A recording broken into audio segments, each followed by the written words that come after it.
안녕하세요. 저는 결혼한 지 3년 된 30대 주부입니다. 분수도 모르는 신우와 그런 신우를 감싸고 도는 남편과 시부모님 때문에 결국 이혼했습니다.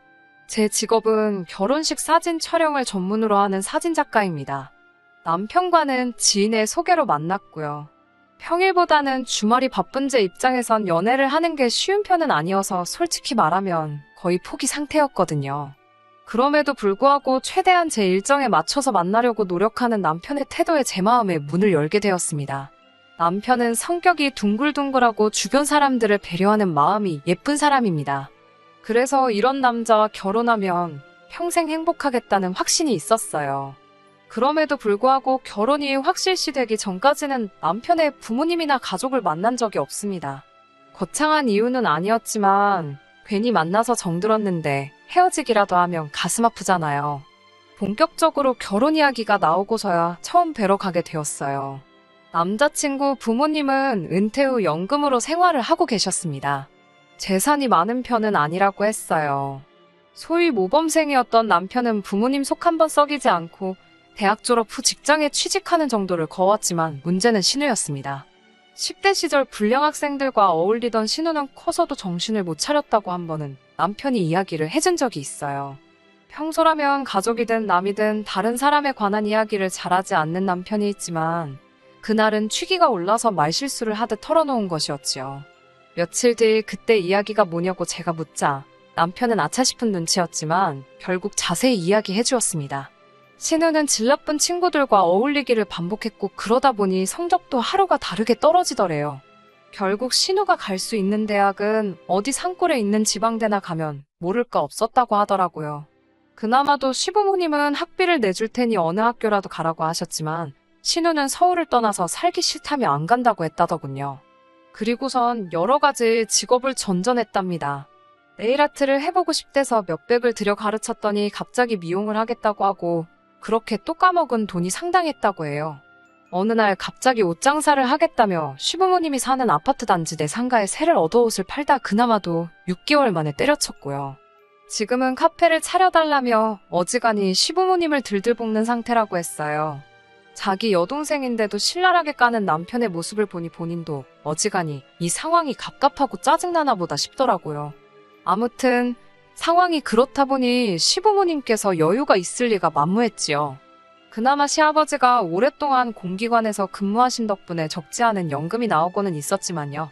눈치를 보아하니 신우가 그마저도 탐을 내는 것 같았습니다. 여기까지가 제가 결혼 전 시댁에 대해 느낀 바였어요. 시댁이 경제적으로 여유가 없고 철딱선이 없는 신우가 하나 있다는 게 마음에 걸리긴 했지만 남편 자체로는 아무런 문제가 없었습니다. 결혼이 단 두 사람의 만남이 아니라 두 집안의 만남이라는 말도 알았지만 신우 하나가 그토록 큰 치명타가 돼서 돌아올 줄은 그때는 알 길이 없었지요. 그저 남편이랑 저랑 서로 사랑하고 열심히 살면 모든 것이 좋을 거라고 생각한 순진한 제가 잘못이었을까요? 나이 30이 넘어서 결혼하는데 양가 어른들에게 손을 벌리고 싶지 않았습니다. 그래서 제가 모아놓은 돈 5천과 남편이 모아놓은 돈 3천으로 어떻게든 해결해보려고 했지만 쉬운 일이 아니더라고요. 한참 집값이 천정부지로 오를 때기도 했고 그렇다고 대출을 받자니 시작부터 빚을 낸다는 게 내키지 않았던 것도 사실입니다. 잠못 이루며 소갈이하던 딸의 상황을 알아차리신 친정부모님은 마침 당신들이 세를 준 아파트에 세입자가 사정이 생겨나간다고 했다며 일단 거기라도 들어와 살라고 말씀해 주셨습니다. 이 기쁜 소식을 당장이라도 전화로 전하고 싶었지만 어차피 다음날 만나서 데이트를 하기로 되어 있었고 안도하고 기뻐하는 남편의 모습을 직접 제 눈으로 보고 싶은 마음도 있었기 때문에 꼭 참고 하루를 기다렸습니다. 당연히 예상했던 대로 남편은 미안하고 고맙다며 어쩔 줄 몰라 하며 기뻐했어요. 이제 정말 걱정할 건 하나도 없겠다라며 결혼 준비에 박차를 가했지요. 저는 남편에게 집을 친정부모님께서 해결해 주신 만큼 혼수는 남편이 했으면 좋겠다고 했습니다. 허례허식인 예단과 예물은 생략하자고도 했고요. 둘이 가진 게 없어서 저희 부모님께 도움을 받은 마당에 남들 하는 걸 다 챙기는 건 사치라고 생각했습니다. 저는 시댁에서도 당연히 이런 제 의견에 동의하실 거라 생각했고요. 하지만 사람 마음이 다 제 마음 같은 건 아니더군요. 이미 어느 정도 남편과 제 사이에서 이야기가 오간 상황이었기에 저는 상견례는 단순한 절차 정도로 여겼습니다. 결혼식 전에 양가가 모여 맛있게 식사 한 끼 같이 하는 자리 정도로 가볍게 여긴 제 잘못이었을까요? 시댁과 저희 집 중간에 위치한 한정식 집에 양가가 모였습니다. 처음 한동안은 분위기가 좋았어요. 그런데 혼수와 예단 문제가 나오면서 조금씩 삐그덕거리는 느낌이었습니다. 저희 친정 부모님이 먼저 혼수 이야기를 꺼내셨어요. 그러자 시부모님께서는 요즘에는 가전제품 딸린 집들도 많은데 기왕이면 그런 집을 해주시지 그러냐고 묻더라고요. 저는 제 귀를 의심했습니다. 시어머니의 예상치 못한 말씀에 저희 친정부모님도 당황하신 눈치였어요. 그 상황을 알고 그러시는 건지 모르고 그러시는 건지 시어머니는 계속해서 말씀을 이어가셨습니다. 그냥 그 오래된 아파트는 남한테 세를 주시고 그 전세금 받은 걸로 아이들 작은 오피스텔이나 하나 사주시면 어떠냐고요. 그러면 뭐 따로 가전제품 같은 거 안 사도 되고 좋지 않냐고요. 듣다 못한 친정어머니가 그럼 그 세입자 나갈 때는 아이들 오피스텔이라도 팔아서 전세금을 줘야 하냐고 웃으며 물으셨습니다. 그러자 시어머니는 애들 사는 집을 팔면 애들은 어디 가서 사냐고 되물으셨는데 듣고 있는 제가 다 어이가 없더라고요. 남편도 저랑 같은 생각이었는지 시어머니를 말리며 무슨 소리를 하시는 거냐고 그만하라고 한마디 하더라고요. 시어머니는 궁시렁거리시며 잘난 네가 다 알아서 하라고 남편에게 한마디 하셨고요. 제가 생각한 상견례하고는 분위기가 많이 달랐습니다. 시아버지는 원래도 말수가 많은 편은 아니시거든요. 그래서 그날도 그냥 허허 웃고만 계시고 아니면 저희 아버지랑 가볍게 다른 주제로 대화만 몇 마디 나누시는데 그치셨습니다. 시어머니가 하도 말이 안 되는 소리를 하신 덕분에 과묵하신 시아버지가 좋아지는 신기한 경험을 다 해봤네요. 결국 처음에 남편과 제가 정한 대로 남편이 혼수를 해오고 예단과 예물을 생략하는 조건으로 결혼식을 올리게 되었습니다. 남의 결혼식만 찍어주다가 제가 찍히는 입장이 되니까 그것도 색다르던걸요. 그리고 한 1년 넘게 저희 참 잘 살았습니다. 크고 작은 다툼도 없었고 가끔 시어머니가 남들 다 받는 금팔찌 하나 며느리한테 못 받았다며 저에게 심술을 부리긴 하셨지만 그 정도는 다른 분들 시집살이에 비하면 아무것도 아니니 이야기하지 않겠습니다. 업계에서는 사진작가로 점점 유명해졌고 결혼식 사진뿐만 아니라 행사나 연예인 사진까지 촬영하는 등 커리어도 넓어지는 시기였어요. 덕분에 돈도 점점 많이 벌려서 한 달에 1,000만 원도 거뜬히 넘기는 날이 많아지기 시작했지요. 그렇지만 제대로 된 명품백 하나 사본 적이 없습니다. 그저 하루빨리 돈을 모아서 제대로 된 우리 집을 갖게 되는 게 제 가장 큰 목표였으니까요. 그런데 하루는 시어머니께서 연락을 해오셨습니다. 용건 없이 연락하실 분이 아니기에 약간 긴장한 채로 전화를 받게 되었어요.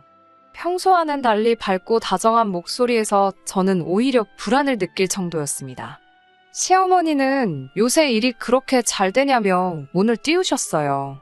결국 돈 이야기를 하려고 전화를 거셨더라고요. 신우가 꽃집을 차리고 싶어 하는데 혹시 좀 보태줄 수 있겠냐 그러시길래 안 된다고 딱 잘라서 말씀드렸습니다. 저는 직업상 대출도 안 나오고 당장 어떤 일이 생길지 모르기 때문에 큰 돈을 쓸 수 있는 상황이 못 된다고요. 그제서야 평소의 목소리로 돌아온 시어머니께서 자린고비가 따로 없다며 한 번을 애교스럽게 내 어머님 하는 법이 없다고 싫은 소리를 하곤 전화를 끊으셨어요. 사실 이런 식의 전화는 한두 번이 아닙니다. 늘 돈 좀 달라, 뭐 사달라 연락을 해오시고요. 실제로 제가 해드린 적은 한 번도 없어요. 그런데도 지치지 않고 해오시는 시어머니가 때로는 귀엽게 느껴질 정도로 저도 내공이 단련된 상태였기 때문에 그날도 시어머니의 단순한 투정 정도만 생각했습니다. 당연히 이런 일로 이혼을 생각한 것도 아니고요. 제가 이혼을 결심하게 된 건 바로 신우 때문입니다. 단순히 제가 올케라서 그런 건지 아니면 무슨 이유가 있어서인지 신우는 늘 저에게 적대적이었어요. 처음 결혼 전 신우를 한두 번 정도 만난 적이 있었는데 그때 저에 대한 개인적인 것들을 물어왔습니다. 저는 대답할 수 있는 선에선 솔직히 말해주면서 언니로서 작은 조언 같은 걸 몇 개 한 적이 있어요. 정말 단순한 영어 공부 열심히 해라. 진짜 하고 싶은 게 뭔지 궁리해봐라 그런 것들요. 그런데 남편 말이 신우가 그 이후로 저를 너무 미워하고 불편해한다더군요. 솔직히 어이없고 이해는 안 되었지만 가는 사람 잡아서 뭐하나요. 저도 그렇게 신우랑 적당히 거리를 두고 살았기에 그동안 크게 미워할 일도 좋아할 일도 없었습니다. 따라서 그런 신우 때문에 제 결혼 생활이 파탄날 거라곤 짐작조차 하지 못했지요. 하루는 신우가 저에게 연락을 해왔습니다. 결혼하고 정말 처음으로 신우한테 먼저 전화가 온 거였기 때문에 놀랍고 반가운 마음이 반반이었어요. 아가씨 무슨 일이냐고 물으니 신우가 한껏 자신만만한 목소리라고 할까요? 자기 결혼할 사람이 생겼는데 저에게 제일 먼저 말해주고 싶었답니다. 저는 제가 신우에게 그렇게 의미 있는 사람일 거라고 생각도 못했기에 또 한 번 놀랍고 반가웠지요. 뭐 하는 사람이냐고 물으니 해외에서 살다가 얼마 전 국내 굴지에 대기업에 입사한 미남이라고 하더군요. 자기 입으로 남자친구를 그렇게 묘사하는 것조차 너무 귀엽던걸요. 어디서 살다 온 사람이냐고 물으니 또 마침 제가 대학 시절 유학하던 그 지역이더라고요. 세상이 이렇게 넓은데 이런 우연이 있나 싶어서 반가웠어요. 저는 신우에게 언제 한번 오빠랑 해서 넷이 밥이나 먹자고 했습니다. 사실 신우가 저를 싫어한다고 해서 거리를 둔 거지, 저는 여동생도 언니도 없었기 때문에 여자 자매가 하나 있으면 좋겠다고 늘 생각했었거든요. 이 기회를 통해 신우와 친해지면 좋을 것 같다는 생각도 했네요. 얼마 후 저와 남편, 신우와 신우 남자친구까지 넷이서 서울 시내에 있는 퓨전 레스토랑에서 만나게 되었습니다. 그런데 그 자리에서 전 좀 이상한 느낌을 받았어요. 아무래도 그 넓은 미국 땅에서 같은 지역이라니 생각할수록 신기하고 반갑더라고요. 제가 먼저 신우 남자친구에게 말을 걸었습니다. 그 지역에 있어 봤다면 충분히 알 법한 그런 것들이요. 어디 학교 샌드위치가 맛있지 않냐든가. 게다가 대화하다 보니 제가 교환학생으로 갔던 대학을 그 사람도 졸업했더라고요. 그런데 제가 반가운 마음에 학교 이야기를 몇 가지 물었는데 신우 남자친구가 시원하게 대답을 못하더라고요. 잘 모르겠다던가 기억이 잘 안 난다는 말로 두리뭉실 넘어가는 기분이었습니다. 그러면 안 되는데 제 마음속에서 의심이 스멀스멀 피어오르더라고요. 저는 신우 남자친구에게 그런 걸 묻지 않고 대신 두 사람이 어떻게 만난 건지 뭐 그런 시시콜콜한 연애사를 들어주며 식사를 하고 즐거운 시간을 보냈습니다. 남편은 그렇게 신우가 싫다고 했으면서도 막상 여동생이 결혼할 남자라고 데리고 와서 그런지 기분이 좋은 눈치였어요. 집으로 돌아와 씻고 자려는데 신우에게 연락이 왔습니다. 오늘 전부 다 감사한데 남자친구가 미국에서 있던 기억이 좋기만 한 건 아니라서 대답을 잘못했다며 미안하다고 전해달랬다고 하더군요. 또 그 말을 들으니 그럴 수도 있겠다. 내가 배려가 없었나 싶어서 미안한 마음이 살짝 들었네요. 그렇게 신우의 결혼식도 조금씩 준비가 되어가기 시작했습니다. 그런데 역시 문제는 돈이었어요. 저야 친정에서라도 도와줘서 결혼을 할 수 있었지만 문제는 시댁이 이번에도 신우를 도와줄 만큼 경제적 여건이 되질 않았지요. 남편을 통해 듣자 하니 신우가 울고불고 난리가 났더랍니다. 결혼만 하면 사모님 소리 들으며 살 수 있는데 이러다간 결혼도 못하게 생겼다며 어디서든 돈을 구해오라고 나이든 시부모님을 달달 볶는다고요. 하지만 직장도 없고 갚을 능력도 안 되는 시부모님께 대출을 받아오라니 말도 안 되는 소리였지요. 그래서인지 다시 온 가족의 기대가 저를 향하는 느낌이었습니다. 당연히 저는 안 된다고 버티는 상황이었고요. 저는 신우에게 일단 그쪽 부모님을 만나보라고 제안했습니다. 그러자 신우 말이 자기 남자친구와 어머니는 너무 바쁘신 분이래요.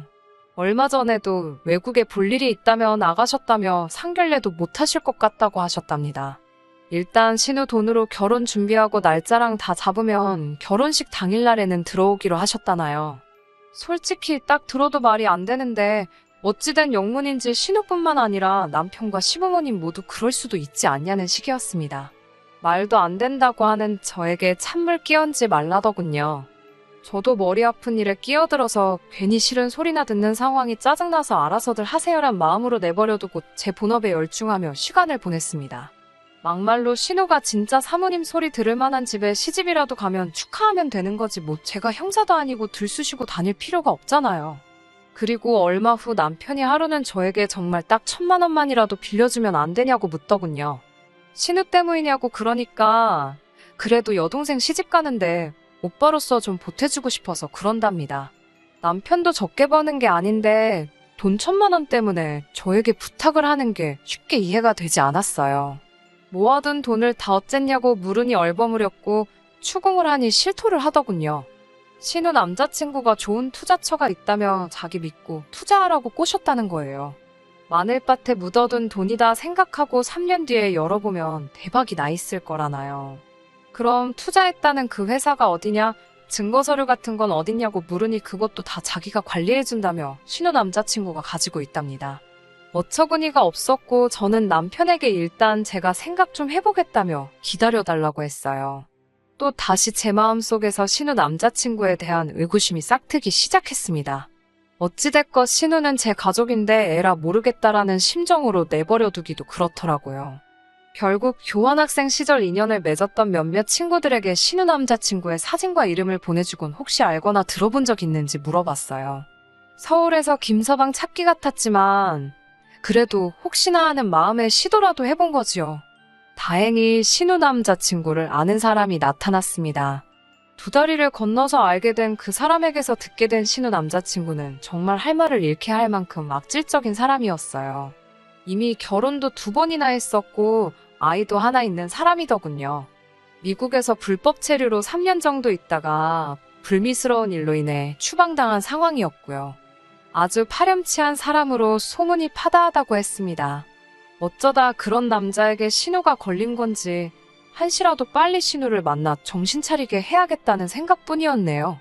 남편에게 부탁해 신우를 불러내 셋이서 카페에 모였습니다. 저는 제가 알아낸 사실을 신우와 남편에게 들려주었어요. 그런데 신우의 반응은 제 예상과는 너무 달랐습니다. 저더러 언니는 왜 무슨 자격으로 상대방 동의도 없이 뒷조사를 했냐면서 진짜 예전부터 잘난 척 해대는 거 정말 재수없었다는 거예요.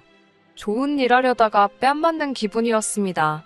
저는 신우에게 그동안 내가 혹시라도 선을 넘은 적이 있다면 미안하다. 하지만 나는 신우가 걱정이 돼서 그런 거라고 달랬습니다. 하지만 신우는 이미 들을 생각이 없어 보였습니다. 저더러 무식하게 남의 뒷조사나 한다며 수준 떨어진다더군요. 그런 광경을 보고 남편이라도 신우에게 따끔하게 한마디 했다면 제가 절대로 헤어지잔 소리는 안 했을 거예요. 하지만 남편이란 작자가 한다는 소리가 이번엔 제가 선을 넘었답니다. 둘 다 성인인데 뭘 그렇게 감나라 배나라 하냐고요. 그러면서 저더러 한다는 소리가 잔소리하지 말고 자기가 일전에 말한 1,000만 원은 언제 해줄 거냐고 묻더군요. 순간 저도 욱해서 나한테 돈 맡겨놨냐고 물으니까 남편이 코웃음을 치더니 치사하답니다. 그러면서 자기 여동생 시집 가는데 돈 해주기 싫으니까 아예 결혼을 파토를 내려는 심산이냐고 묻더군요. 제가 날 어떻게 보고 그런 소리를 할 수 있냐고 하니까 그러면 그냥 빌려달라는 돈이나 빌려주고 축하나 해주래요. 남편의 후한무치 아나무인에 저는 깨닫고 말았습니다. 앞으로 이런 남자와 평생을 살기엔 제 인생이 너무 아깝다는 걸요. 며칠 뒤 신우에게서 연락이 와서는 날짜를 불러주며 그때까진 자기 계좌에 돈 꼭 넣으랍니다. 그래야 식장 예약도 하고 그런다고요. 결국 저는 남편에게 연락해 갈라서 자고 했습니다. 남편은 오히려 저더러 후회하지 말라면서 좋다고 하더군요. 나중에 알게 된 일이지만 이것도 신우 남자친구가 남편을 달래려고 수익이 났다며 얼마 돈을 쥐어줬나 봐요. 아무튼 남편은 자기는 아무것도 필요 없다며 제가 원하면 헤어져 준다더군요. 저는 진흙탕 싸움이 되진 않을까 걱정했는데 남편의 의외의 행동에 속으로 쾌재를 불렀습니다. 그렇게 남편과 이혼을 하고 반년쯤 지났을 무렵입니다. 남편과 저는 처음에 서로를 이어준 지인 한 사람을 제외하곤 큰 접점이 없었기에 남편 소식을 알 길이 없었어요. 궁금하지도 않았고요. 그러다 엊그제 지인이 지나가는 말처럼 한마디 하더라고요. 그 집 지금 작살났다고요. 신우의 남자친구는 결혼식까지 올리고 나서야 자기가 애딸린 이혼남이라는 사실을 밝혔나 봐요. 거기다 갑자기 애를 책임지고 싶다면서 다시 미국으로 들어가겠다고 하더래요. 신우한테는 혼자서 서울에서 잘 지내고 있으라며 애가 좀 크면 돌아오겠다 했다나요? 말도 안 되는 이야기잖아요. 게다가 남편에게는 투자한 종목이 폐지가 되었다면서 유감이라고 했답니다. 저랑 살 때도 이미 저 몰래 시부모님 돈까지 빌려서 투자를 했었나 봐요. 그게 자그만치 5천만 원인데 신우 남자친구가 투자는 원래 본인 책임이라며 한 발 빼더랍니다. 그런 남편과 시댁의 일들을 듣고 있으니 제가 그 진흙탕에서 먼저 빠져나온 게 신의 한 수였다는 게 절실히 느껴졌습니다. 다행히 저는 이혼 후에 더 일이 잘 풀리고 있어요. 시간적, 공간적 자유가 주어지니 일도 더 많이 할 수 있고 사람들도 더 많이 저를 인정해 주더라고요. 지금은 이혼 후 느낀 감정을 토대로 사진을 찍고 사진집으로 출간할 계획을 가지고 있습니다. 저도 그렇고 모든 사람들이 웃는 일만 가득했으면 좋겠네요. 끝까지 들어주셔서 감사합니다. 오늘의 사연은 여기까지입니다. 구독과 좋아요, 알람 설정 부탁드리고 더 좋은 사연으로 다시 찾아뵙겠습니다. 감사합니다.